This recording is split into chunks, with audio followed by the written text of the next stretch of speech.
Good day, everyone. We're coming on the air with breaking news on Capitol Hill, where the House just voted 221 to 212 to formalize the impeachment inquiry into alleged wrongdoing by President Biden. To be clear, the president has not been impeached. This is a vote to start an investigation into whether he should be.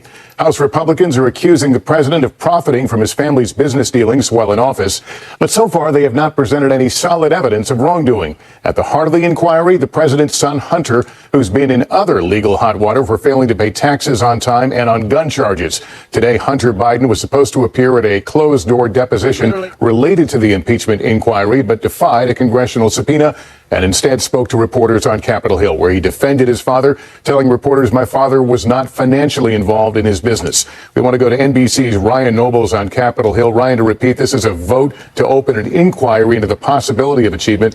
Did Republicans have to have any evidence to reach this point?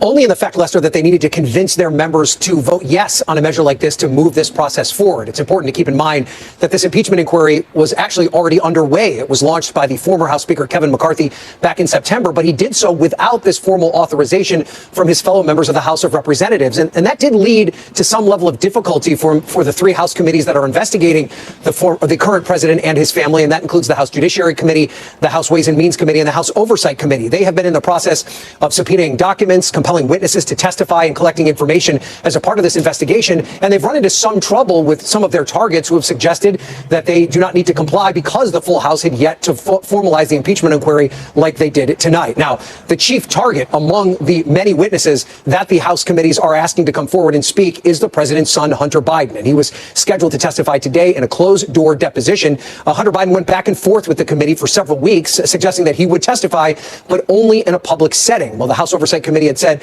that in order for their investigation to work the way they wanted it to, that they first wanted to depose Hunter Biden in a closed-door setting where they could ask him a lengthy amount of questions in a setting that couldn't turn into a circus atmosphere like these public hearings often do. That wasn't good enough for Biden and his legal team, who in fact cited the fact that the impeachment inquiry had not been voted on by the entire House and said that they were not going to comply. Hunter Biden came here to Capitol Hill today, did not participate in this closed-door hearing, but instead gave a short statement, did not answer any reporter questions, and specifically denied that his father had any financial connection to his business dealings around the world or his legal practice. Now, the House Republicans have said that they are now willing to take the step of holding the president's son in contempt of Congress because of his unwillingness to comply with the subpoena.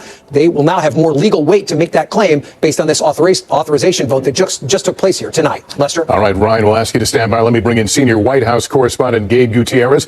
He's at the White House. Gabe, any word from the president or his team reacting to the vote? Clearly, it appeared earlier in the day the numbers were there to carry this.